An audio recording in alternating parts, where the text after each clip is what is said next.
அருட்பெருஞ்சோதி அருட்பெருஞ்சோதி தனிப்பெரும் கருணை அருட்பெருஞ்சோதி. எல்லா உயிர்களும் இன்புற்று வாழ்க, வள்ளல் மலரடி வாழ்க வாழ்க, கொல்லா விரதம் குவளையெல்லாம் ஓங்குக, நல்லோர் நினைத்த நலம் பெறுக, நன்றி நினைத்தெல்லோரும் வாழ்க இசைந்து. உலக மக்களே, அறிவார்ந்த அன்பர்களே, ஆண்மநேய ஒருமைப்பாடுடைய அன்பர்களே, வல்லப்பமனம் கருளிய திருவருட்பாவில் 3ஆம் திருமுறையில் 4வது பதிகத்தில் இருக்கின்ற பாடுடைய விளக்கங்களை பார்த்து கொண்டிருக்கிறோம். 4வது பதிகம் திருவிழா வியப்பு. மொத்தம் 10 பாடல்களை கொண்டது.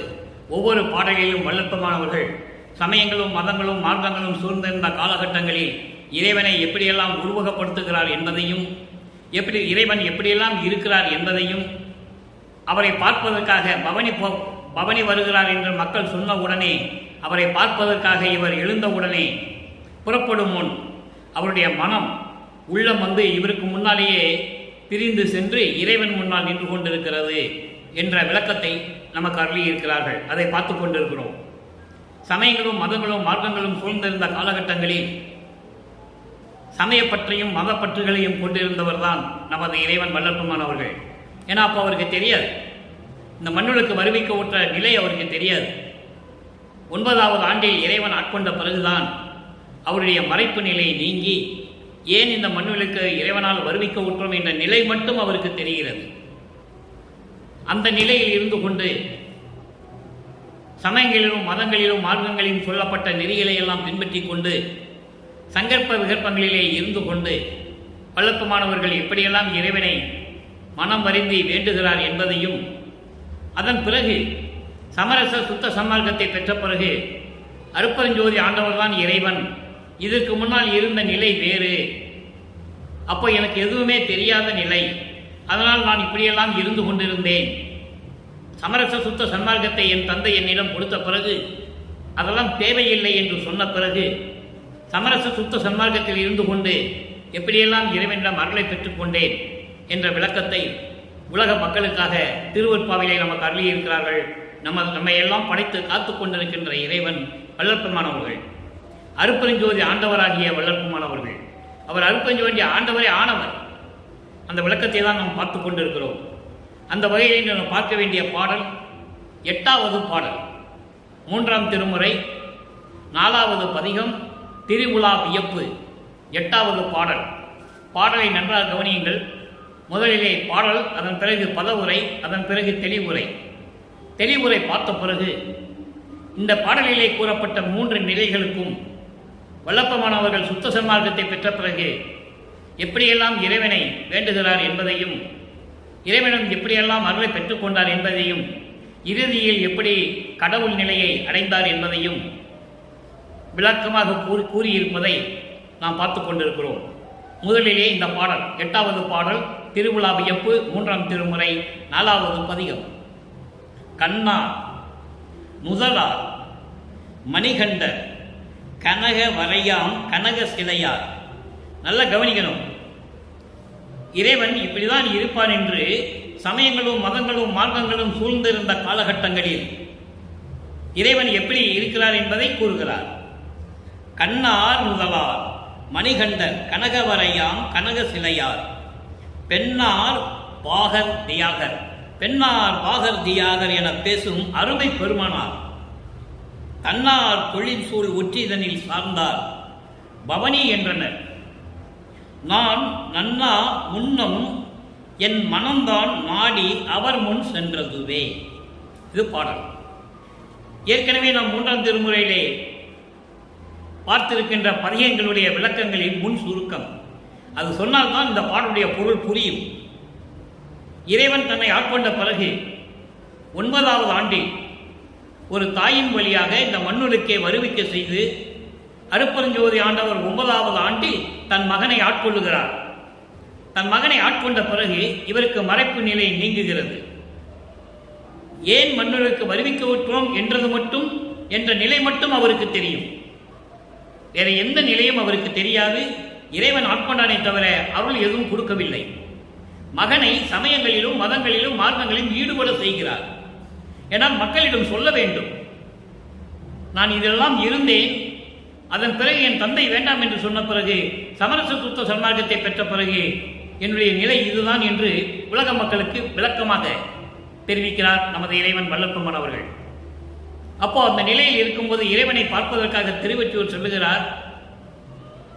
இறைவன் இவர் தெருவிலே நின்று கொண்டிருந்ததை பார்த்து திரும்பி பார்க்காமல் ஓடுகிறார். நமது இறைவன் குழந்தை இறைவன் வல்லப்பெருமான் அவர்கள் திருவொற்றியூர் தெருவிலே நின்று கொண்டிருந்தபோது இவரை பார்த்து தியாகராஜ பெருமான் தெருவில் ஓடுகிறார். ஐயோ, நம்மளை பார்த்து இறைவன் ஓடுகிறார் என்று சொல்லி இவரும் பின்னாலேயே ஓடுகிறார். அவர் ஓட்டத்தை பிடிக்க முடியவில்லை, இறைவன் ஓட்டத்தை பிடிக்க முடியவில்லை. அதன் பிறகுதான் ஒரு காதலன் மீது ஒரு காதலி எவ்வளவு அன்பு கொள்வாளோ, எவ்வளவு காதல் கொண்டிருப்பாளோ, அந்த காதலன் தன்னை புறக்கணிக்கும் போது அந்த காதலினுடைய மனம் எப்படி இருக்கும்?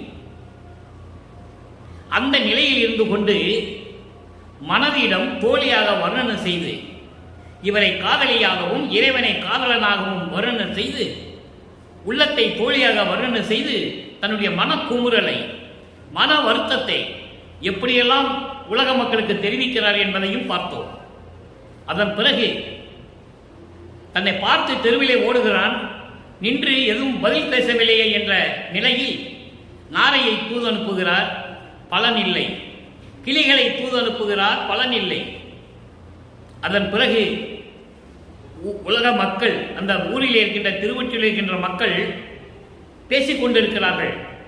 தியாகராஜ பெருமான் இன்று பவனி வருகிறார் என்று பேசும்போது ஐயோ, இறைவனை எப்படியாவது பார்க்க வேண்டுமே என்று நினைத்து தயாராவதற்கு முன்னாலேயே அவரது உள்ளம் இவரிடமிருந்து பிரிந்து சென்று அவர் முன் நின்று கொண்டிருக்கிறது என்று நாம் பார்த்து கொண்டிருக்கிறோம். அதாவது அவ்வளவு ஆவலாக இருக்கிறார் என்பது பொருள். உலக மக்களே, இறைவன் என்னை வந்து ஆட்கொண்ட பிறகு, சிறு வயதிலே என்னை ஆட்கொண்ட பிறகு, அதாவது ஆண்டு 6 3 ஆண்டில் ஆட்கொண்ட அருள்கடலை என்று சொல்லுவார். ஆண்டு 6வது 3வது ஆண்டிலே ஆட்கொண்ட அருள்கடலை என்று சொல்லுவார். ஆக 9வது ஆண்டில் தன்னை இறைவன் ஆட்கொண்டதை உலக மக்களுக்கு தெரிவிக்கிறார். ஆட்கொண்ட உடனே ஏன் பிறந்தோம், அதாவது ஏன் வருவிக்க உற்றோம் என்ற நிலை அவருக்கு தெரிகிறது. அதற்கு பிறகு இறைவனுடைய அருளையும் எதுவும் பெறவில்லை. எனவே உலக மக்களே, நான் இறைவனுடைய பவனியை பார்ப்பதற்காக நான் தயாராகி செல்லும் முன்னாலேயே என் உள்ளம் அங்கு சென்று விட்டது, அவர் முன் நின்று கொண்டிருக்கிறது என்று உலக மக்களுக்கு தெரிவிக்கிறார். அதை தான் பார்த்து கொண்டிருக்கிறோம். இப்போ அந்த பாடலுடைய பதவுரை பாருங்க. கண்ணார் முதலார், அழகான கண்களை உடையவர், நெற்றிக்கண் உடையவர். முதலார் என்பது நெற்றிக்கண் உடையவர், அழகான நெற்றிக்கண்ணை உடையவர். மணிகண்டர், மணிகண்டர் என்பது பார்க்கடலை ஒரு பாம்பை வைத்து கடையும் போது தேவர்களை அழிக்க வேண்டும் என்பதற்காக அந்த பாம்பு விஷத்தை கக்குகிறது. அமுதம் திரண்டு வரும்போது அந்த அமுதத்திலே விஷத்தை கக்குகிறது.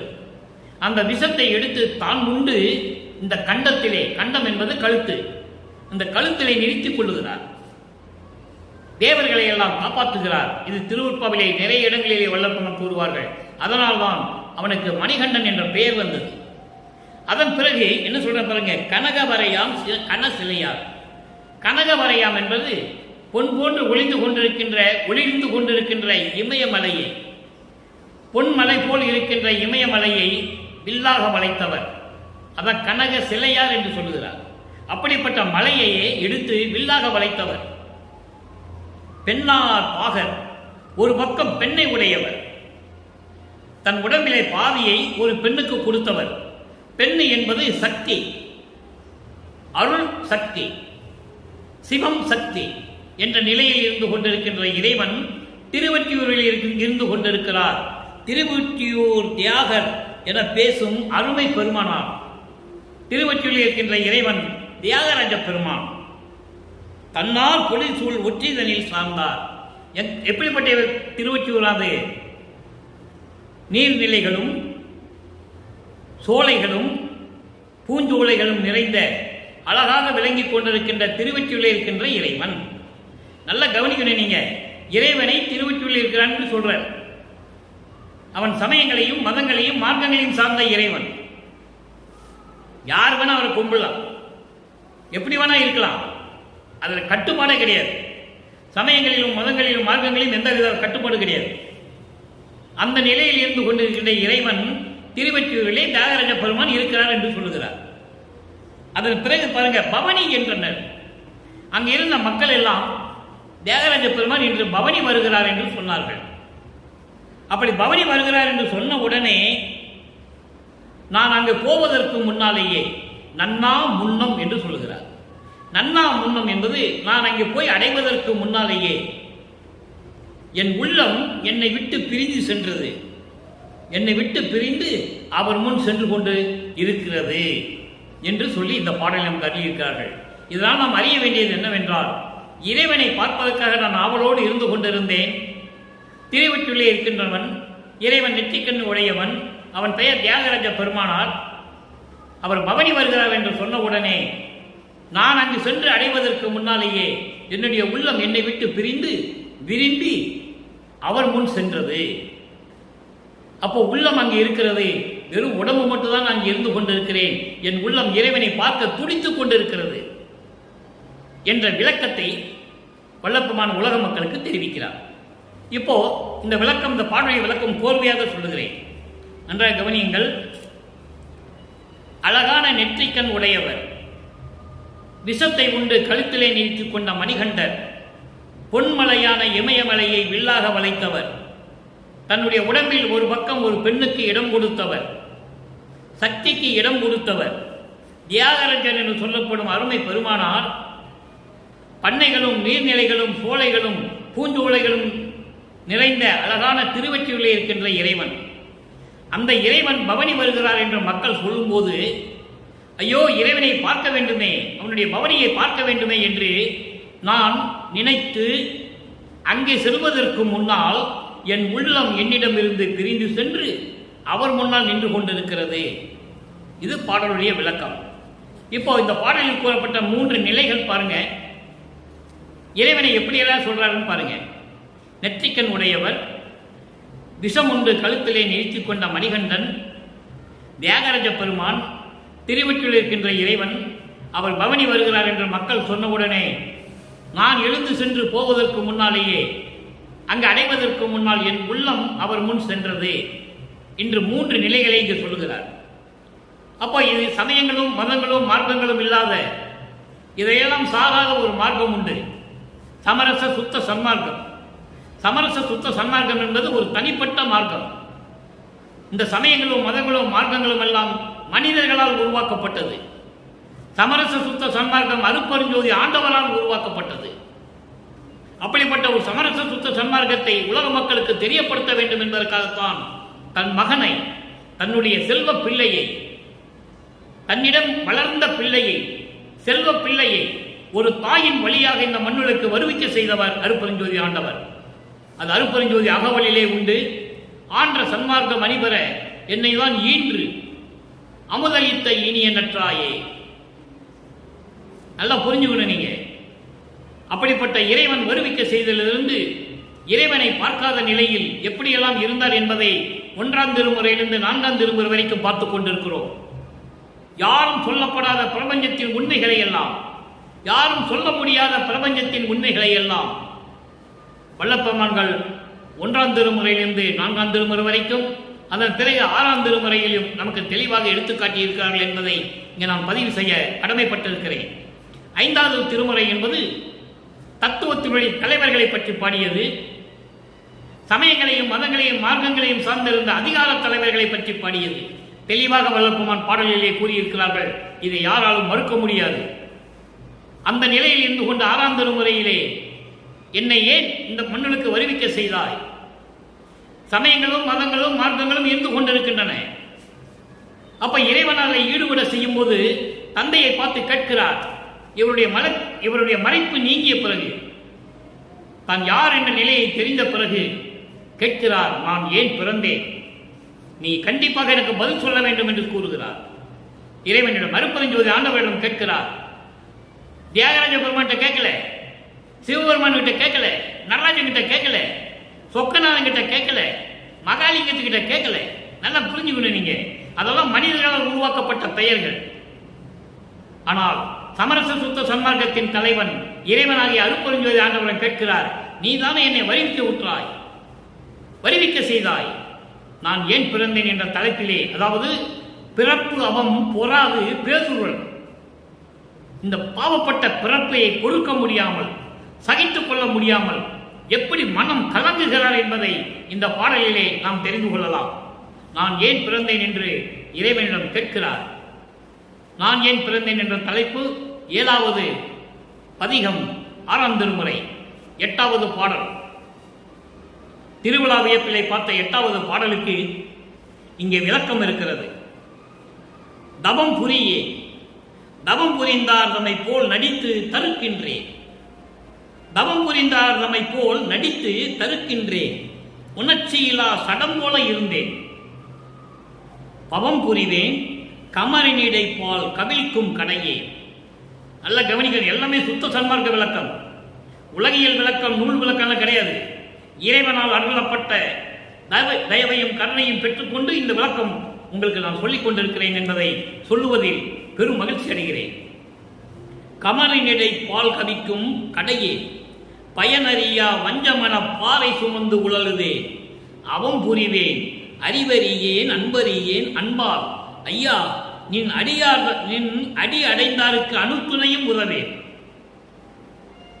நின் அடி அடைந்தாருக்கு அணுத்துணையும் உதவேன், நவம் புரியும் உலகிடை நான் ஏன் பிறந்தேன். கேட்கிறாரு, தந்தையிடம் கேட்கிறேன், உன்னிடம் செல்வ பிள்ளையாக இருந்த என்னை ஒரு தாயின் கருவறையிலே வைத்து அது காற்றும் வரவில்லை, இருட்டாகி இருக்குது என்று சொன்னவுடனே கருவறையிலே வந்து எனக்கு ஒளி காட்டி என்னை கொஞ்சி குழாவி எனக்கு பசி எடுக்கிறது என்று சொல்லும்போது எனக்கு அக்னமுதம் கொடுத்து அமுத காற்று வீசினாயே, ஏன் என்னை கண்டு போய் ஒரு தாய் கருவறையிலே வைத்தாய் என்று கேட்கிறார். அந்த பாடல் மகாதேவ மாலையிலே உண்டு. 87வது பாடல் தெளிவாக இருக்கிறது. யாரும் கேட்டதில்லை இந்த பிரபஞ்சத்தில். அப்ப இறைவனை பார்த்து கேட்கிறார், நான் ஏன் பிறந்தேன், நான் ஏன் பிறந்தேன், எனது நல்ல திருவுள்ளம் அறியே, ஞான நடத்து இறையே. இது பாடல். இப்ப இந்த விளக்கம் பாருங்க. தவம் புரியே, என்ன தவம்? சமரச சுத்த சன்மார்க்கத்தில் தவம் இல்லை. எந்நேரமும் சதாவும் இடைவிடாமல் இறைவனை அருட்பெருஞ்சோதி ஆண்டவரை நினைத்து மகாமந்திரம் சொல்லுவதுதான் தவம். அப்போ அந்த தவம் இருப்பது என்னவென்றால் சமரச சுத்த சன்மார்க்கத்தில் இருக்க வேண்டும். சமயங்களிலும் மதங்களிலும் மார்க்கங்களிலும் ஈடுபட்டுக் கொண்டு அருட்பெருஞ்சோதி சொல்லி இருந்தால் பலன் இல்லை. தவம் புரியே, சமயங்களிலும் மதங்களிலும் மார்க்கங்களிலும் சொல்லப்பட்டது போல அடர்ந்த காட்டுக்கு சென்றோ, கடலுக்கு அடியில் சென்றோ, மல குகைக்கு உள்ளே சென்றோ, உட்கார்ந்து கொண்டு உடம்பிலே புத்து வளர்கின்ற அளவுக்கு இருந்து கொண்டோ நான் தவம் செய்யவில்லை. தவம் புரியே, தவம் நான் செய்யவில்லை. தவம் புரிந்தார் நம்மை போல் நடித்து தருக்கின்றேன். தவம் புரிந்த போல நான் நடிச்சு பொய்யாக நடித்துக் கொண்டு ஆணவத்தோடு இருந்து கொண்டிருந்தேன். எப்போ? சமயங்களிலும் மதங்களிலும் மார்க்கங்களிலும் இருந்த போது. எனக்கு அப்போ சுத்த சன்மார்க்கம் கொடுக்கலையே. அப்போ அப்படியெல்லாம் நான் இருந்து கொண்டிருந்தேன். இந்த உணர்ச்சி இல்லா சடலம் போல இருந்தேன். செத்த பணம் எப்படி இருக்கும் அதுபோல நான் இருந்தேன். உணர்ச்சி இல்லாமல் இருந்தேன். பவம் புரிந்தேன், பாவங்களையே செய்து கொண்டிருந்தேன். கமரினிடை பால் கவிழ்க்கும் கடையேன். கமரிடை என்பது இந்த பாலா போன உடம்பு. இந்த அழியும் உடம்பை எப்படி காப்பாற்ற வேண்டும் என்று கூட எனக்கு தெரியாது. அதான் கமரினிடை பால் கவிழ்க்கும் கடையே. அப்ப என்ன அர்த்தம்? இந்த உடம்பை அழியா உடம்பை ஆக்க வேண்டும். அந்த நிலை எனக்கு தெரியாது. இந்த நாரின உடம்பு, புலால் சூழ்ந்த இந்த உடம்பு, இந்த புழு இறந்து விட்டால் இந்த உடம்பை புழுவும் மண்ணும் திங்கிற இந்த உடம்பு எப்படி அழியாத உடம்பை நான் வைத்துக் கொள்வது என்ற நிலை கூட எனக்கு தெரியாது. பயனறியா வஞ்சமான பாறை சுமந்து உழல்வேன். எந்த புரோஜனம் இல்லாம, எந்த பலனும் இல்லாம இந்த உடம்பை, இந்த அதை கல்லு போன்ற இந்த மனதை சுமத்து கொண்டு நான் தெரிந்து கொண்டிருந்தேன். ஆக எப்படியெல்லாம் இந்த நிலை நடக்கிறது, சமயங்களிலும் மதங்களிலும் மார்க்கங்களிலும் சார்ந்திருந்த போது இந்த நிலைகளில் நான் இருந்து கொண்டேன் என்று உலக மக்களுக்கு தெரிவிக்கிறார். இதை தன் தந்தையிடம் கூறுகிறார். நவம் புரியும் உலகிலே குறைகளும் குற்றங்களும் நிறைந்த இந்த புதுமையான உலகிலே, இந்த மண்ணுலகிலே நான் ஏன் பிறந்தேன்? நீ சொல்லு, நான் ஏன் பிறந்தேன்னு இப்ப நீ எனக்கு சொல்லணும். நினது நல்ல திருவுளம் அறிவேன், நினது நல்ல திருவுளம் அறியேன். உன் உள்ளத்தில் என்னை பற்றி எப்படி நினைத்துக் கொண்டிருக்கிறாய்? நல்ல விதமாக நினைத்துக் கொண்டிருக்கிறாயா என்று கூட எனக்கு தெரியவில்லை. ஞான நடத்துகிறையே, சத்திய ஞான சபையிலே அருள் நடனம் செய்து கொண்டிருக்கின்ற அருட்பெருஞ்சோதி ஆண்டவரே என்று சொல்லுகிறார். இறையே என்பது அருட்பெருஞ்சோதி ஆண்டவர். ஆக இந்த பிரபஞ்சத்துக்கே ஒரே சத்திய ஞான சபை வடலூர். எத்தனை சிவாலயங்கள் இருந்தாலும் சரி, வைஷ்ணவ ஆலயங்கள் எவ்வளவு இருந்தாலும் சரி, கிறிஸ்துவ ஆலயங்கள் இருந்தாலும் சரி, முஸ்லீம் ஆலயங்கள் இருந்தாலும் சரி, ஊருக்கு ஊருக்கு உண்டு, உலகத்தில் எல்லா இடத்திலையும் உண்டு. ஆனால் சத்திய ஞான சபை ஒரே சத்திய ஞான சபை. ஏனென்றால் இறைவனால் அமைக்கப்பட்டது. திருச்சிற்றம்பலத்துக்கு மனிதர்கள் செல்ல முடியாது என்ற காரணத்தினால், ஞான சிவவெளிக்கு செல்ல முடியாத காரணத்தினால், மக்களுக்காக சமரச சுத்த சன்மார்க்க விளங்க வேண்டும் என்பதற்காக வடலூரிலே சத்திய ஞான சபையை நிறுவினார்கள் நமது இறைவன் வல்லப்பமானவர்கள் என்பதை இங்கே நான் பதிவு செய்ய கடமைப்பட்டிருக்கிறேன். அடுத்து ஒரு நிலை பாருங்க. 6ஆம் திருமுறை 10வது பதிகம் அடியார் பேரு 8வது பாடல். 4ஆம் திருமுறையிலே 3ஆம் திருமுறையிலே 4வது பதிகத்தில் இருக்கின்ற 8வது பாடலுக்கு 6ஆம் திருமுறையிலே 10வது பதிகத்திலே அடியார் பேரு என்ற பதிகத்திலே 8வது பாடல். தீது நினைக்கும் பாவிகட்கும் செய்தால் கருணை, தீது செய்யும் பாவிகளுக்கும் செய்தாய் கருணை என தெளிந்து வாத நினைக்கும் மனக்கடையேன் மகிழ்வுற்று இருந்தேன்.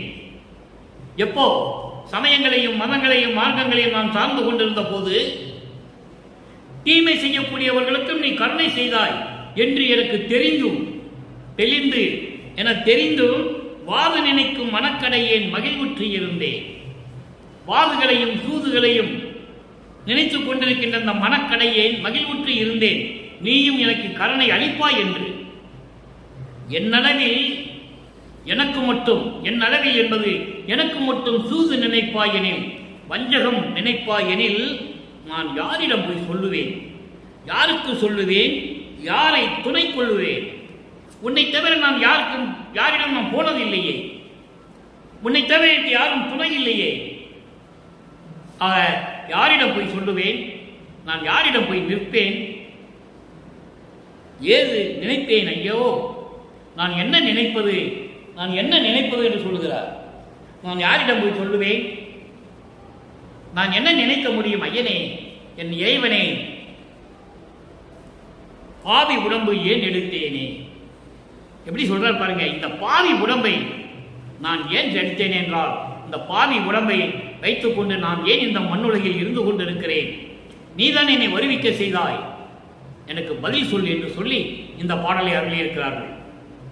அடுத்த ஒரு நிலை பாருங்க. அதாவது இறைவன் சத்தியஞான சபையில் இருக்கிறான்னு சொல்லிட்டார். அங்கே திருவற்றில் இருக்கின்ற இறைவன் தியாகராஜ பெருமான் சொல்லிட்டார். அப்பா அவருக்கு சுத்த சன்மார்க்கம் தெரியாது. ஏன்னால் இறைவன் அப்படிதான் கொண்டு வரார். எப்படி வருவிக்க உற்ற 1வது ஆண்டிலிருந்து 51 ஆண்டு வரைக்கும் இந்த 51 ஆண்டுகளை 8 8ஆக பிரிக்கிறார். ஒவ்வொரு 8 ஆண்டுகளிலும் எப்படி வல்லற்பெருமானை பற்றி கூறும்போது வயதை பற்றி கூறக்கூடாது என்பதை நான் ஏற்கனவே பதிவு செய்திருக்கிறேன். நமது இறைவன் வல்லற்பெருமான் அவர்கள் வருவிக்க உற்றதிலிருந்து ஒவ்வொரு 8 ஆண்டுகளுக்குள் எப்படியெல்லாம் அருளை கொடுத்தார் என்பதை திருவிற்பாவிலே தெளிவாக நமக்கு அருளியிருக்கிறார்கள்.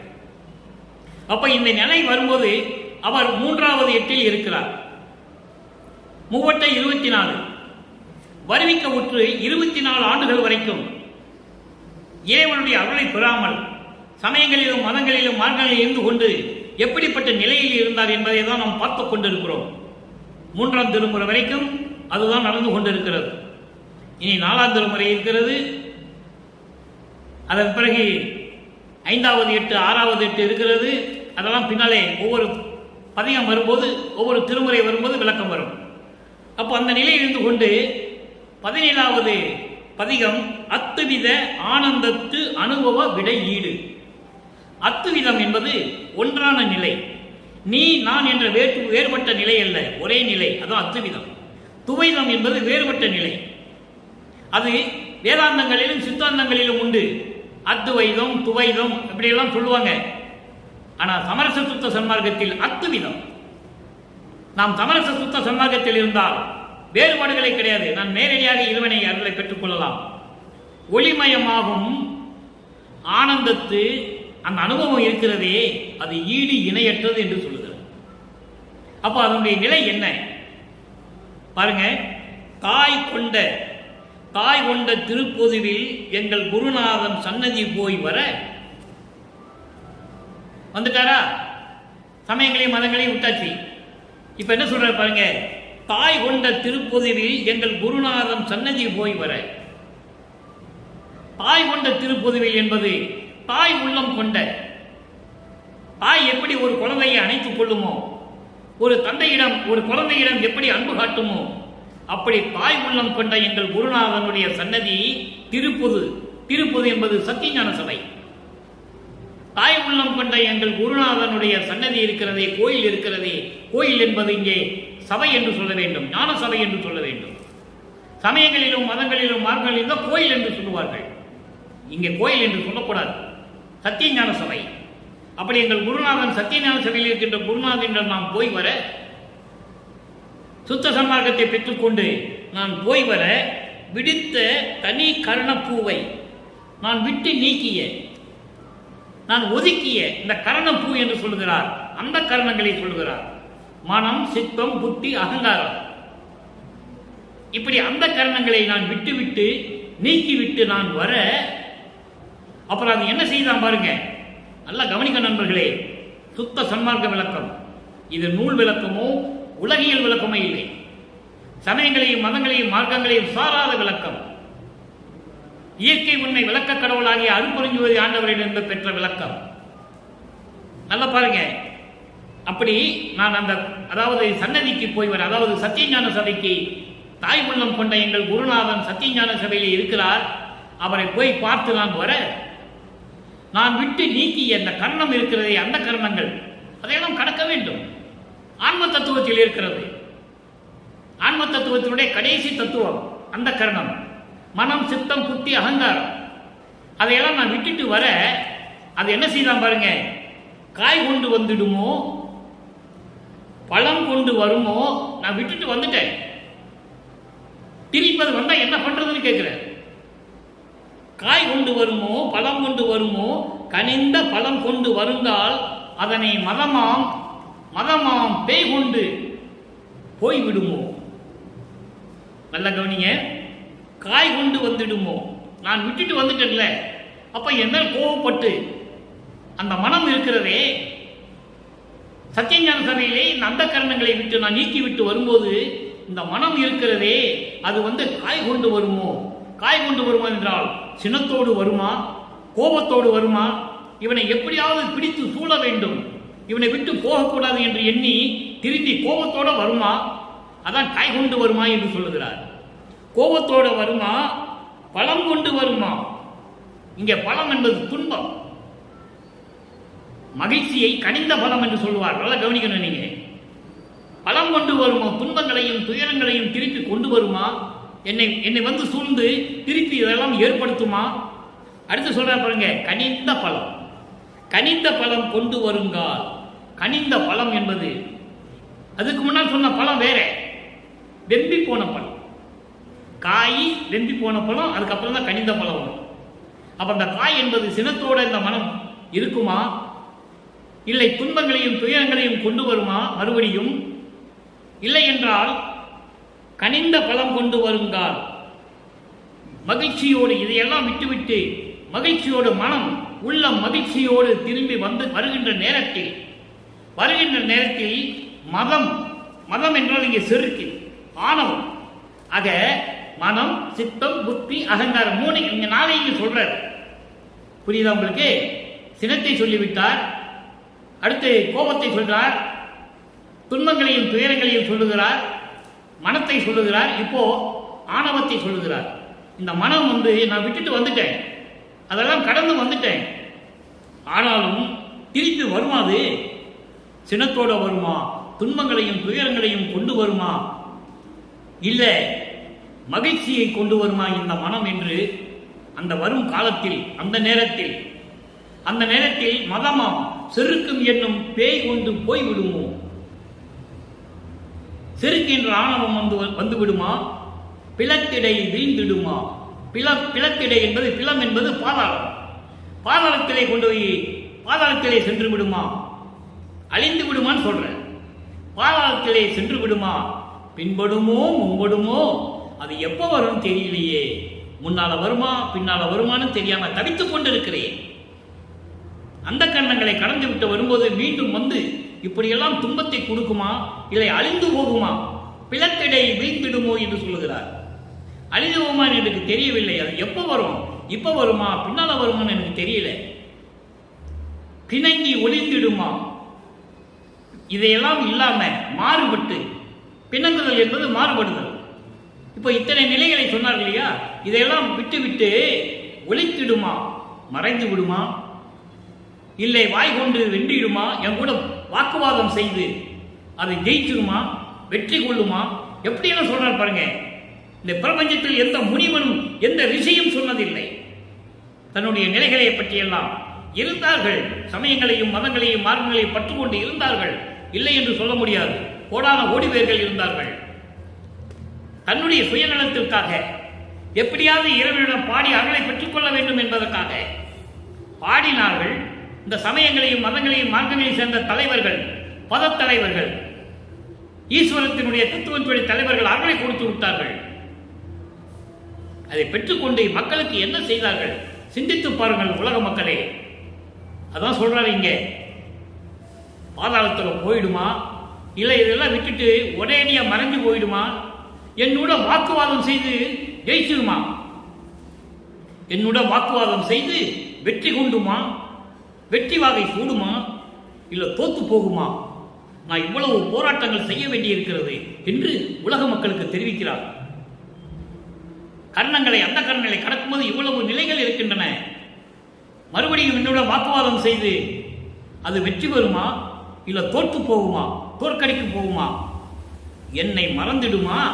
என்னை விட்டு போய்விடுமா? என்னை விட்டு மறந்து இவனிடம் நம்ம இருக்க வேண்டாம் என்று சொல்லி போய்விடுமா? திருவுள்ளத்தின் வண்ணம் அறிந்திலேனே. உன்னுடைய திருவுள்ளத்தில் என்ன நினைத்துக் கொண்டிருக்கிறாய்? என்னை பற்றி என்ன நினைத்துக் கொண்டிருக்கிறாய்? எனக்கு எதுவும் தெரியவில்லையே என்று சொல்லி தன் தந்தையை கேட்கிறார், அருட்பெருஞ்சோதியை. அங்கே திருவிழா வியப்பிலே இறைவனை பார்க்க முடியாது, தவித்துக்கிட்டு இருப்பார். அப்படி இருக்கும்போது தான் பட்ட துன்பங்களை எல்லாம் தந்தையிடம் சொல்லி, இப்படியெல்லாம் நான் தத்துவங்களை அந்த கர்ணங்களை கடந்து வரும்போது இந்த நிலைகள் எல்லாம் இருக்கின்றன, நீ என்னதான் நினைத்துக் கொண்டிருக்கிறாய்? திரும்பி வந்து என்கிட்ட வாக்குவாதம் செய்யுமா? இல்லை நீ விட்டு போயிடுமா? என்னை மறந்துட்டு ஒரேடியாக சென்று விடுமா? உன் திருவுள்ளத்தில் என்ன இருக்கிறது என்று எனக்கு தெரியவில்லை, தெரியப்படுத்துவாயாக என்று சொல்லுகிறார். இறுதியாக ஒரு விளக்கம். 112வது பதிகம் மெய்யருள் வியப்பு. ஏன் மெய்யருள் வியப்பு நமக்கு அளிக்கிறார்? உலக மக்களுக்கு என்ன தெரிவிக்கிறார்? அங்கே திருவிழா வியப்பு, இறைவன்கிட்ட அகலே பெற முடியவில்லை, திருவிழா பார்க்கறதுக்கு அங்கே இருக்கிறார், அதான் திருவிழா வியப்பு. இங்கே மெய் அருள் வியப்பு, இறைவனுடைய உண்மையான அருள் எப்படி இருக்கும், அது எப்படி வியப்பாக இருக்கும் என்பதை கூறுகிறார் 8வது பாடல். அங்கே இருக்கின்ற 8வது பாடலுக்கு சமயங்களும் மதங்களும் மார்க்கங்களும் சூழ்ந்திருந்த காலகட்டங்களில் இருக்கின்ற 8வது பாடலுக்கு சமரச சுத்த சன்மார்க்கத்தை பெற்ற பிறகு 8வது பாடலிலே சொல்லுகிறார், தனியன் மேல் நீ வைத்த தயவு தாயுக்கும் இல்லையே. எவ்வளவு அருமையா சொல்றாருன்னு பார்க்கணும். உடனே தாயினா அப்பா அம்மானால போயிடக்கூடாது. நீ தனையின் மேல் நீ வைத்த தயவு தாய்க்கும் இல்லையே, தகும் ஐந்தொழிலும் வேண்டுதோறும் தருதல் வல்லையே. எப்படி இறைவனிடம் அருளை பெற்றுக் கொண்டார், 5 தொழில்களை எப்படி பெற்றுக்கொண்டார், இந்த பிரபஞ்சத்தை எப்படி இயக்குகிறார், நல்லா கவனிச்சுக்கிட்டே வரணும். நீங்க இறைநிலையில் கடவுளாக இருந்து கொண்டிருப்பவர் வளர்ப்பமானவர்கள். அவர்கள் வருவிக்க உற்று 200 ஆண்டுகளாகவே வளர்ப்பமானவற்றை பல விதமாக பேசினார்கள், எல்லாமே பேசினார்கள். ஆனால் அவர் இறைவன், அவர்தான் நம்மளை எல்லாம் படைத்து காத்துக் கொண்டிருக்கிறார் என்று யாரும் சொல்லவில்லை என்பதை வேதனையோடு நான் தெரிவிக்க கடமைப்பட்டிருக்கிறேன். தனியன் மேல் நீ வைத்த தயவு தாய்க்கும் இல்லையே, தகும் ஐந்தொழிலும் வேண்டுதோறும் தருதல் வல்லையே. வினவும் எனக்கு, நல்லா கவனிக்கணும், வினவும் எனக்கு என் உயிரை பார்க்க மிகவும் நல்லையே. மிகவும் நான் செய்த குற்றம் குறித்து விடுவாய் அல்லையே. சமயங்களிலும் மதங்களிலும் மார்க்கங்களிலும் என்னை இருக்க வைத்தாய், நானும் இருந்து கொண்டிருந்தேன். ஒரு காலகட்டத்தில் வருவது மகனே அது தேவையில்லை, விட்டுவிடு என்று சொன்னாய், விட்டுவிட்டேன். அப்ப நான் செய்த குற்றங்களை எல்லாம் உன் மனதில் நினைக்காமல் எனக்கு அருள்வாய் அல்லவா கேட்கிறார்.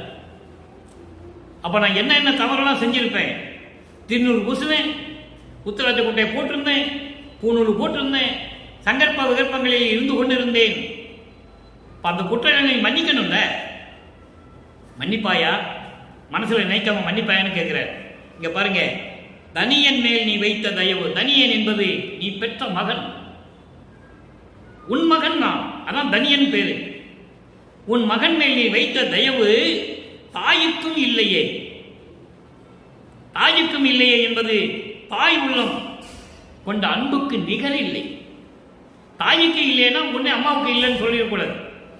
தாய்க்கும் இல்லையே என்பது தாய் உள்ளம் கொண்ட அன்புக்கு நிகர் எதுவும் இல்லை.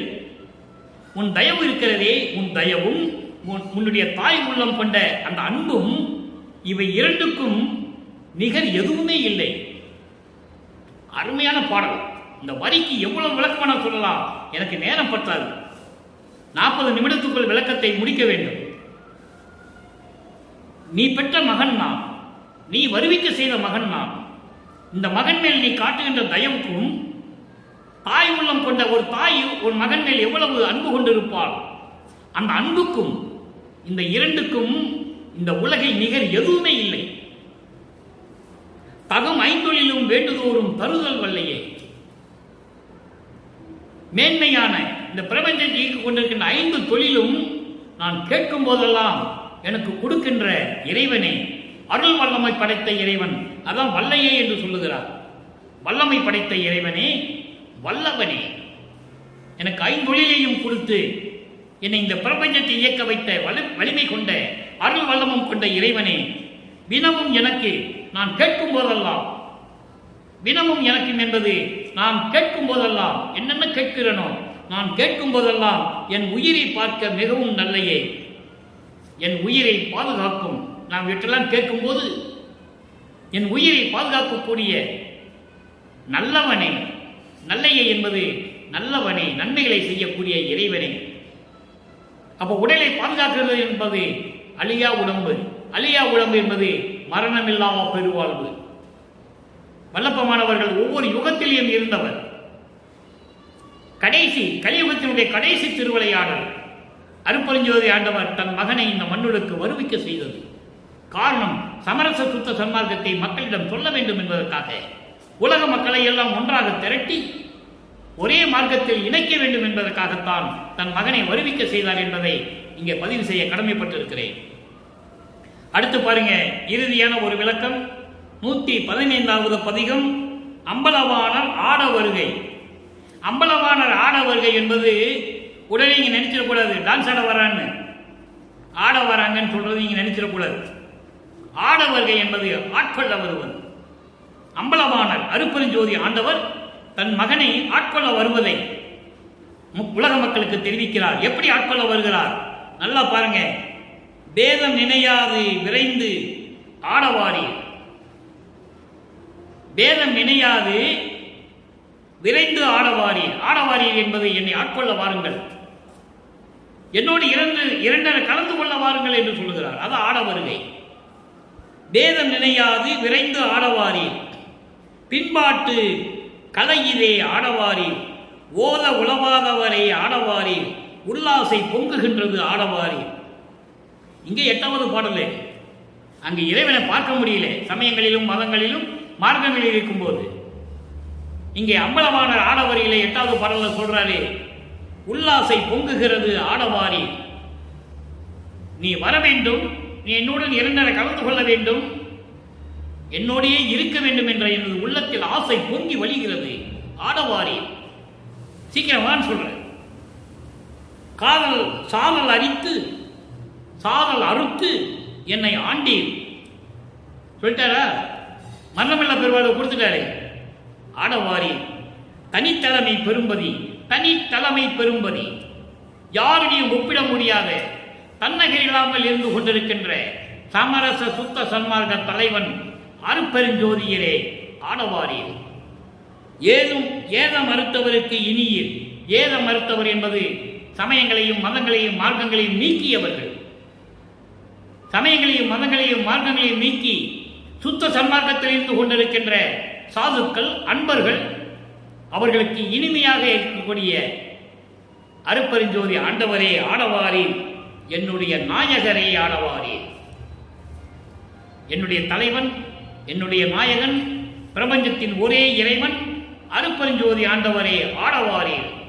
ஆடவாரி என்பது என்னோடு இரண்டரை கலந்து கொள்ள வாருங்கள் என்று கூறுகிறார். ஆக இந்த உலக மக்களுக்கு என்ன தெரிவிக்கிறார் என்றால் பல்லவியோடு சொல்லுகிறார். பல்லவி ஆடவாரி என்னோடு ஆடவாரி, அம்பலத்தில் ஆடுகின்றீர் என்னோடு ஆடவாரி. இது பல்லவி. பாடல் சரணம்.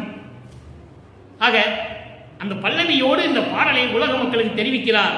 உலக மக்களே, வேதம் நினையாது, எந்த விதமான வேறுபாடுகள் வேற்றுமைகள் நினையாது, உடனே என்னோடு இரண்டரை கலந்து கொள்ளுங்கள். பின்பாட்டு காலை இதே. பின்பாட்டு காலை என்பது சுத்த சிவநிலையில் இருக்கின்ற அந்த இறைநிலை கொடுக்கும் நேரம் இது. பின்பாட்டு காலை, முன்பாட்டு காலை என்று சொல்லுவார். பின்பாட்டு காலை என்பது இறைநிலையில் சுத்த சிவநிலையில் என்னை இருக்க வைக்க என்னோடு வாருங்கள். முன்பாட்டு காலை என்று சொல்லுவார் ஒரு பாடலிலே. அது பெற்றுக்கொண்டது முடிவாக இறைவனிடம் பெற்றுக்கொண்ட இறைநிலை. அப்ப இந்த இரண்டு நிலைகளையும் இங்கே சொல்லுகிறார். ஓத உலவாதாயரே. ஓத உலவாதாயரே என்பது அழியாமல் இருக்கின்ற இறைவன், ஆதியும் அந்தமும் உடைய இறைவன், ஆதியும் அந்தமில்லா தோன்றிய இறைவன், சுயமாக தோன்றிய இறைவன், சொல்ல முடியாத அளவிற்கு ஒப்பற்ற நிலையில் இருக்கின்ற இறைவன். அதான் ஓத உலவாதாரே என்று சொல்லுகிறார். உல்லாசை பொங்குகிறது. சாதல் அறுத்து என்னை ஆண்டீர், இறப்பை நீக்கி என்னை ஆண்டு கொண்டீர். தனித்தலைமை பெரும்பதியே, அருட்பெருஞ்சோதியே, சமயங்களையும் மதங்களையும் மார்க்கங்களையும் விட்டு நீங்கிய அந்த சாதுக்கள் இருக்காங்களே, அன்பர்கள் இருக்கிறாங்களே, அவங்களுக்கு நீங்கள் இனிமையானவர், என்னுடைய நாயகன் என்று சொல்லி இந்த பாடலை நமக்கு அளித்து இருக்கிறார்கள். பெற்றேன் என்றும் இரவாமை, வேதம் தவிர்ந்தே இறைவன் என்னை உற்றை கலந்தான், நானும் அவனை உற்றை கலந்தேன் ஒன்றானோம். அதான் இங்க சொல்றாரு, வேதம் நினையாது. அந்த வேதம் நினையாதுக்கு அங்கு ஒரு பாட்டில் விளக்கம் இருக்கு. எற்றை அடியன் செவம் செய்த தவம் யாரே புரிந்தார், துற்றே, அதாவது இன்னமுதம் துற்றே, இறைவனுடைய அருளை பெற்று என்று சொல்லுகிறார். அப்ப இறைவனை அருளை பெற வேண்டும் என்றால் சமயங்களிலும் மதங்களிலும் மார்க்கங்களிலும் இருந்து வர வேண்டும் வெளியே. இன்னமதம் துற்றே உலகி நீவீர் வாழ்க வாழ்க துணியற்றே. துணி என்பது துன்பங்கள் துயரங்கள் எல்லாம் நீக்கி நீங்கள் இன்பமாக வாழ வேண்டும் என்றால் நீங்கள் சமரச சுத்த சன்மார்க்கத்துக்கு வர வேண்டும் என்று சொல்லி இந்த பாடலை நமக்கு அருளியிருக்கிறார்கள் நமது இறைவன் வல்லப்பமானவர்கள். எனவே அன்பர்களே, நேரம் கடந்து விட்டது. மீண்டும் நாளை சந்திப்போம். இறைவனை வணங்கி இறைவனுடைய அருளையும் பொருளையும் பெற்றுக்கொண்டு இந்த வையகத்திலே நீங்கள் வாழ்வாங்க வாழ வேண்டும் என்று இறைவனுடைய ஆசியோடும் கருணையோடும் வாழ்த்தி விடைபெறுகிறேன். இந்த வள்ளலார் ஊழியன். மீண்டும் நாளை சந்திப்போம். நன்றி, வணக்கம். அருட்பெருஞ்சோதி அருட்பெருஞ்சோதி, தனிப்பெரும் கருணை அருட்பெருஞ்சோதி.